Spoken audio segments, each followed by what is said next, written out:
Bonjour tout le monde, voilà, c'est Révélation numéro 12.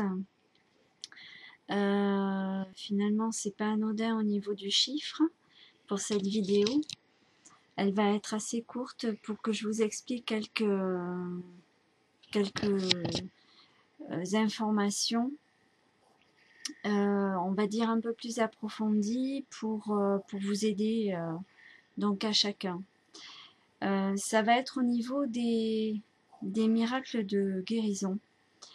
Je fais référence au chiffre 12 par rapport aux 12 stations de Jésus, la souffrance, et vous faire réfléchir par rapport à ça parce que même si je sais que de toute façon, en tant que chrétienne, la croix, j'ai jamais voulu la porter en symbole ni rien par collier, enfin, vous voyez ce que je veux dire, un collier, euh, des emblèmes de croix de Jésus partout à droite et à gauche. Et j'ai essayé de comprendre certaines choses et j'en suis arrivée donc à, à cette terminaison, cette conclusion sur mon parcours. Euh, Premier état de guérison, donc je vous ai raconté par rapport à mi-mars 2000 ce qui m'est arrivé avec le rayon blanc, le juge, intérieur des Toltecs, la source divine, Jésus, Bouddha dans la constellation d'Orion, ensuite la licorne ailée au niveau de l'hyper-Orion et Pléiadien au niveau de nos chakras, de nos vies, et puis ce rayon blanc plein d'amour de toute façon qui rejoint l'histoire de l'ayahuasca. Alors, ce que l'on doit suivre dans ce que je vais vous dire, c'est simplement que là, donc j'ai guéri. J'ai guéri de ce zona, c'était la finalisation d'un acte de purification après avoir demandé justement à mon ange et les miens. Et ensuite, deuxième guérison. J'étais dans la cuisine, c'était peu de temps après la naissance de mon second fils. Et, et là, j'étais dans la cuisine en train de ranger les affaires et de faire en même temps, justement avec cet éveil-là, de me poser des questions, de comprendre, de demander justement enfin à l'époque je pensais par rapport à Dieu, je pense toujours par rapport à Dieu, mais c'est la source divine, l'amour tout simplement, hein, avec qui je discute en moi.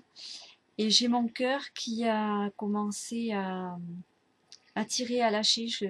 J'étais pas bien et je pensais justement que j'allais avoir une crise cardiaque ce jour-là.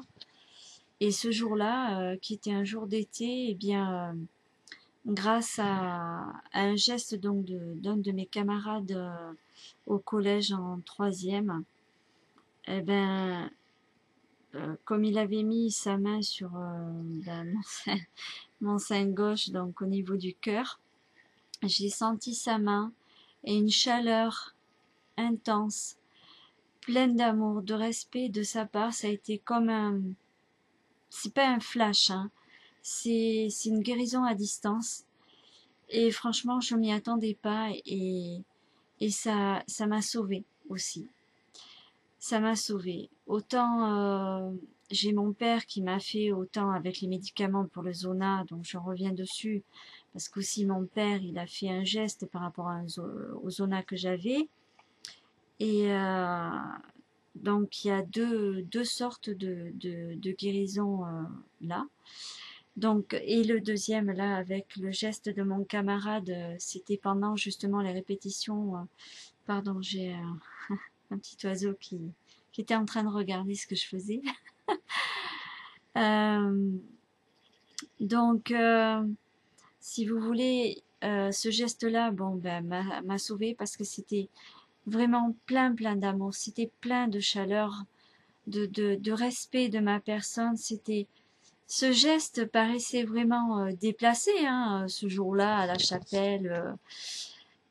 pendant la préparation de la cérémonie pour la confirmation, je vais confirmer ce geste de guérison à distance, parce que c'est vraiment ça. Mais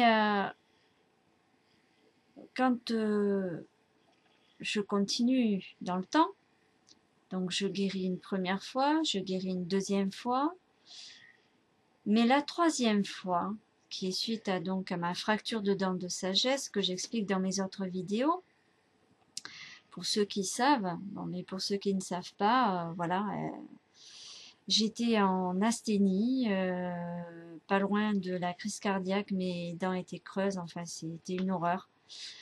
Et en fait, je suis arrivée à la finalité de la base même, comme j'explique dans une ou deux vidéos, hein, me semble-t-il, que justement, c'est pas simplement de vouloir guérir que par soi-même. J'aimerais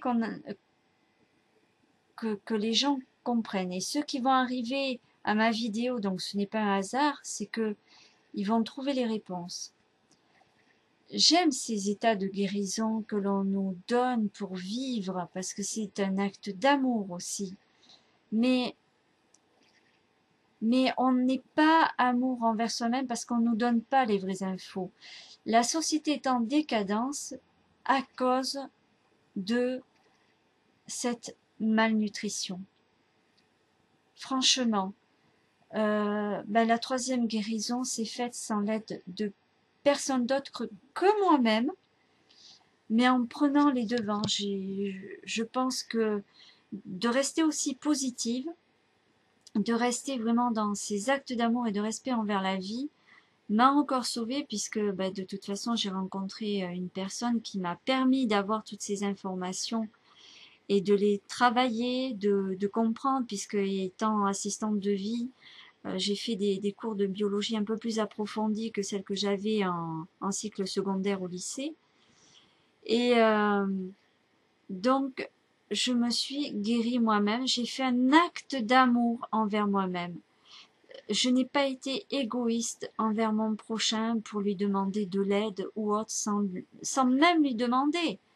C'est que il y a ces actes d'amour en tant qu'empreinte, mémoire, énergie. Mais ce que je veux dire, demandons pas non plus à son prochain de vouloir nous guérir parce que ça leur demande aussi beaucoup d'efforts. Pourquoi? Parce qu'à eux aussi, ils ont besoin de cette énergie-là, de se retrouver, d'être dans la vraie santé. Voilà, alors je remercie ces 3 miracles quand même. Mais c'est vrai que j'aurais souhaité avoir le dernier pour tout le monde. Et je le demande pour tout le monde. Pour que les guérisseurs qui guérissent à distance, c'est vrai, continuent à guérir, parce que c'est aussi un cadeau d'amour, même pour les personnes proches qui peuvent vous aider. Mais arrêtons de les faire souffrir aussi, parce que ça demande énormément d'énergie. Voilà. Et donc, arriver à cette alimentation crudivore, allez voir Thierry Casasnovas, d'autres personnes aussi qui font ce même travail-là. Voilà, c'était la révélation de numéro 12 dans cette vidéo. Je vous embrasse très fort à tous et à bientôt sous un beau soleil.